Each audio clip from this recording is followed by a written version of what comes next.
welcome back to the Young Adults podcast, also known as YAP. Here at Young Adults, we try and create a space for real, faithful conversations about life, purpose, and personal growth. This platform exists to unravel the tough questions about single life and so much more surrounding that. I'm your host, Sherabum Potberg, and I'm so glad you're tuning in. We also have some of our members in the background today. They'll be joining us for a short Q&A.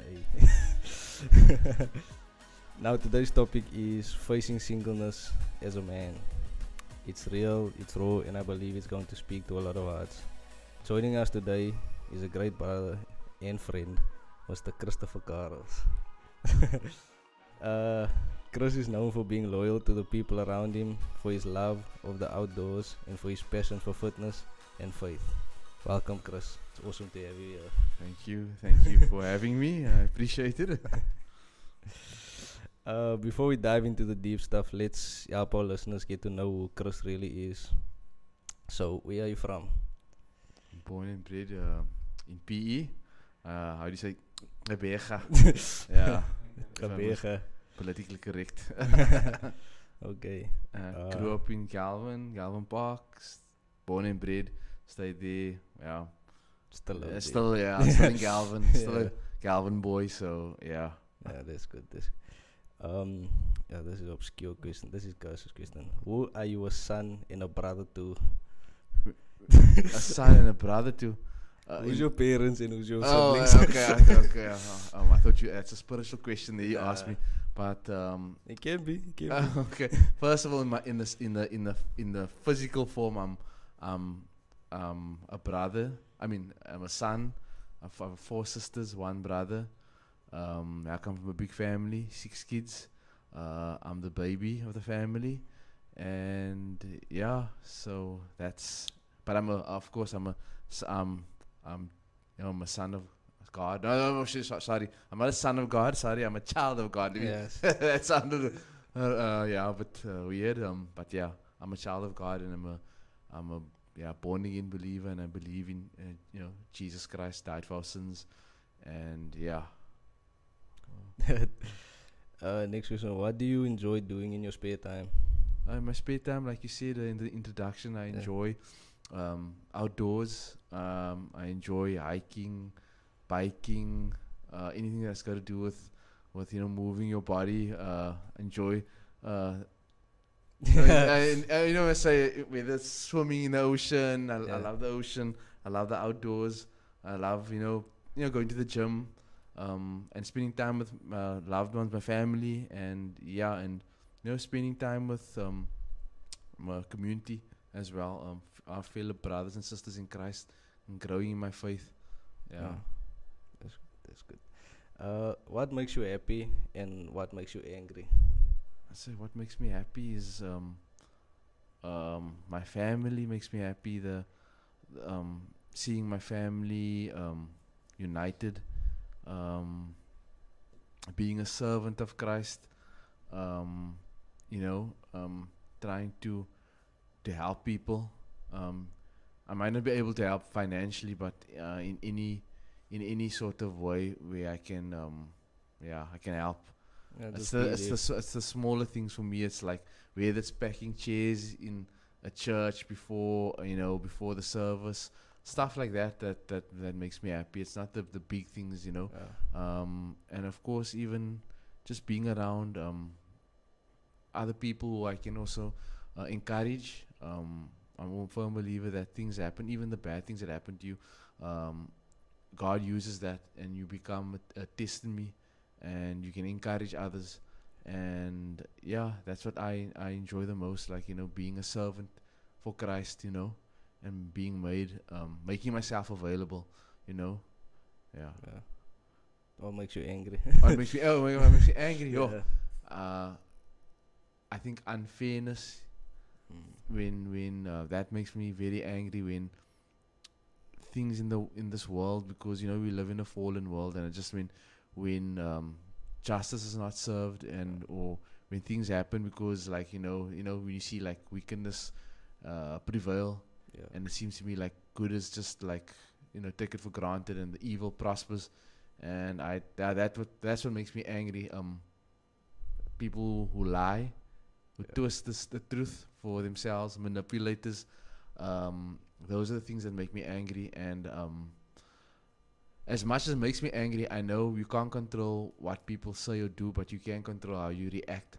So that's also important because one of the fruits of the spirit is self-control, and that's something I also I need to work on as well. I'm not Yeah. saying I'm always cool and calm. Sometimes I sometimes let the things get to me, and yeah, I need to maybe work more on that. But like I say, that the injustice in the world Yeah. that gets to me. Yeah. And finally, what's your favorite food? Any food. But yeah, my favorite food. I love pasta. I love I love potatoes. I love carbs. I love, Yeah. yeah. So that is my comfort food. Pasta. Yeah. All right, Chris. Let's get into the heart of today's conversation. Facing singleness as a man. First question. What have been some of the hardest moments you faced in your single journey, and how do you manage or overcome those challenges? Mm. Sorry, I'm trying to No. I'm trying to think of how I should answer this. Yeah. I think being single, yeah, because I mean, if you want to know more about me, I'm divorced. I was married for 2 years, trial run. But yeah, I think the greatest thing that challenge we face being single would actually, especially as a man, would be like being your being pure. Purity is important, and not being tempted by your flesh, because as a man, or as man or woman, there's always that battle between the flesh and the spirit, and no matter how strong you are, you need to, I always say it's very important to have a relationship with the Lord, because the Lord, he knows the struggles and stuff that you face, man, and like He will give you the strength so that you can handle the temptations. He just wants your honesty and your transparency, and these things that, like I say, a lot of the times, almost like they call it taboo subjects, but like we shouldn't talk about it or whatever. But it's so important to talk about these things, what we face as men, like the things that tempt us. And for me, it's not going to places, for instance, or maybe it's going to make you get into a compromised situation. yeah. You know what I mean? Yeah. As as a believer, or as whether it's a man or a woman, and because there's going to be opportunities where you're going to be tempted, and you need to flee from that, your sinful desires, because like I say, and then also asking the Lord to give you that strength, and asking the Holy Spirit to guide you. Yeah. It's not easy. Yeah. I'm not gonna say, oh no, I've nailed it. It's easy. Discipline yourself, and Yeah. it's a battle. But God has given us, like it says in His Word, the Comforter, the Advocate, the Holy Spirit, and He helps with that. Like Yeah. I can answer a question. Yeah. So how do you handle like the emotions like loneliness or frustration in those times? Wow. It's amazing you mentioned that, because I actually thought about that. There's a difference between being alone and lonely. Yeah. And especially after my divorce, it was a very trying time for me. It was a very it was a heart sore time for me. But I knew that I can't do this. I can't heal on my own. I need help. I need the help of fellow brothers and sisters that's going to direct me in and give me encouragement. And because my heart is broken, and I know there's a void, and I can't fill it as much as I can fill it with a lot of things that's going to keep me maybe occupied. But at the end of the days, I needed to be filled with God's love again, Yeah. and it was important for me. And like I said, it was a decision I made. I knew I can't do this on my own. If I must go doing it my way, it's gonna spiral out of control. I'm going to Yeah. look for ways to numb the pain, and numbing the pain doesn't have to be being on drugs, alcohol. It Yeah. can Yeah. it can be even your just like your getting involved in just relationships that's not fulfilling. It can be addictive, whether it's gambling. So sometimes we just want to narrow it down to alcohol and drug abuse, but there's a whole list of addictive stuff you can get addicted to, your phone, social media. So I knew that I needed help, and I went about it. And it's funny, I prayed about it, and God gave me the opportunity. Through the church, through people. Yeah. I mean, that's how I reconnected with Gershon again, because I haven't seen him in a while, and then we saw each other, and then I started speaking to him, and that's how God brings people in your life. So, yeah, the answer to your question. Okay, how do you face fear about the future, especially when it comes to purpose, relationships, or your calling? That's a good question as well. Yeah, fear. And I always think I don't want to become like, this super spiritual, or because at the end of the days I'm human. I have moments where I do become a bit like I worry about the future, but it's it's so important to have the relationship with the Lord, to read the Word, and I just think on that scripture where it speaks about like God didn't give us a spirit of fear, but of love, power, and a sound mind. And really, when you start to communicate more with the Lord, and you start like having a relationship with Him, and you feel that burden being lifted off, like off you, and you stop worrying less. It's weird. It's like there's a peace, like it says, that transcends all understanding. Because I won't say I lie. It were times where I was fearful, and worrying about the future. Lord, where do I go from here now? It's like it seems to me like everyone else is moving on, and I feel stuck. And I have these conversations I have with the Lord. I say, Lord, it feels like I'm just being honest with Him. Like I'm speaking to my friend, I'm speaking to my father, my dad, and I'm just saying I feel like I'm moving 5 steps forward, 10 steps back, and it's a process and a journey. And then he confirms it with His word, and with showing up with people in my life. And this is that doesn't happen at it's over time, should I say. And that's how I get over things. And there's just a peace that you have that surpasses any. And people can see it. They say there's something different about you. And if you are to ask me, maybe 4 years ago when I was going through the divorce, I would say I wouldn't have been able to process. I've been at this place now. It's unfathomable. Like, how do you? But it's only, like I said, it's only God, who can do that. Looking back, is there anything you would change in terms of how you acted in your relationship, or the things you did in the relationship, and why would you change those things? I think there's always areas where you can improve. I'm not perfect. I believe sanctification is it's all about progression. It's not perfection, but there's areas where of course you can. We have blind spots that we are not aware of, and David writes in Psalms where he says, search me, God, and know my anxious thoughts. See if there's any offensive way in me, and lead me to life everlasting.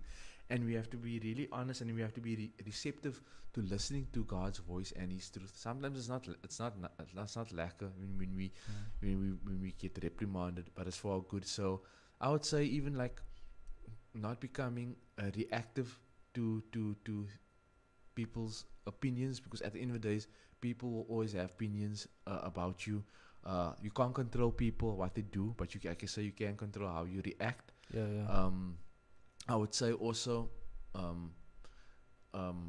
also not being hard on myself. That's one of the things where I'm so hard on myself. I can't learn to. I need to forgive myself, you know, as well for making certain mistakes in my life and wrong decisions, because I want to be almost like perfect, man. And I want people, and also being a people pleaser. That was like when God brought that up to me. That's a form of pride, and I was like, I'm not prideful, Yeah. but God was showing me, no, that is pride. It is pride, and this when you hear it, it's like, it's hard for you to come to the Lord, but I'm not prideful. Like you try to make almost excuses for your behavior, and it's aina in the beginning, but then God He softens your heart, and like I say, at the end of the days, you make that choice. Lord, I know it's for my good. Yeah. What's the best thing about being single for you personally? Being single, I think you have more time. When I say time on your hands to go out and be a servant for Christ. You have because you're not distracted. When I say distracted now, because when you're in a relationship and you're busy, courting, whatever, your focus is, it's gonna be a lot on getting to know the person. You're gonna have to you spend a lot of time with him, and then that can also, I'm not saying it is, but it can sidetrack you a bit. In a way, if this person's also not in the same, like, how can I say, same path. So that, I said, that's one advantage as well. And that's an advantage. You also get to know yourself. You get to spend more time with the Lord. Yeah. If you're intentional about it, God shows you, and He will show you, He will show you your spouse. He will show you what you listen to or the friends you hang out with. He will guide you and say, so that I think that's the advantage if you're in Christ and you're intentional about having a relationship with the Lord. You have more time on your hands, and that's what I'm glad you mentioned, because that's what I find now that I'm divorced. I don't have an excuse to spend time with the Lord in the morning, in the evening. I don't have excuse to go to my community group in the week. I don't have excuse to go to not go to church. So yeah, it's that, it's that, I wouldn't say that voice, it's the Holy Spirit just prompting me all the time. You can wake up early to go to the gym or do this, but you can't even spend 10 minutes, it's that He prompts you, and He just so that's for me the advantage of being single. Do you feel like you're walking in your purpose right now? There's some heavy questions. I do wrestle with that still. Like I said, I speak with the Lord and I say, Lord, it feels like I'm taking 5 steps forward, but 10 steps back. Like, what's your purpose for me? And I know this purpose in pain, and even the things that we go through as well. And I know You've got a purpose and a plan for me, because the word says, man creates his own plan, but it's the Lord that orders his steps, determines his steps. And God is showing me that I need to be intentional in everything that I do, but I also must have a purpose. I have to have a purpose, because if I don't have a purpose, how am I gonna know, what type of woman I would like to, marry again, or direction that I have in life? And I'm asking Him to show to me, but I know I have to also be intentional about it. I have to know what the things that I'm not gonna compromise on, and so it's very important as a man to have that purpose, because if you don't have that, you're gonna be so distracted and sidetracked a lot with a lot of other distractions, So for me, I'm still busy trying to I don't know. I don't know if I can. If there's a right answer to this. I don't want to sound like too professional here on this. You know, because but I give you this nice answer. But meantime, I'm struggling with it. It's something I do battle with.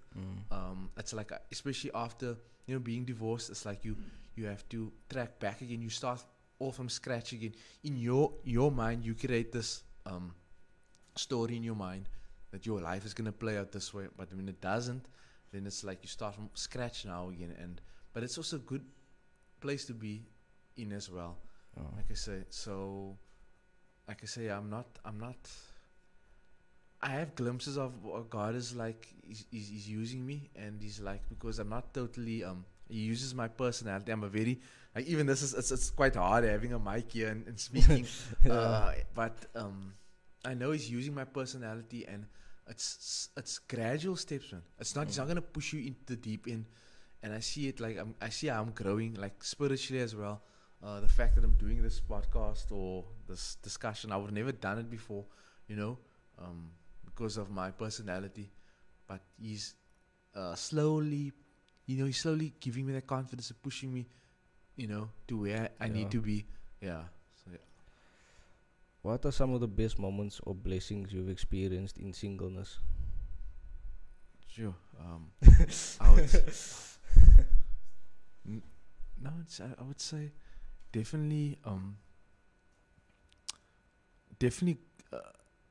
like knowing God exists, knowing that God has my back.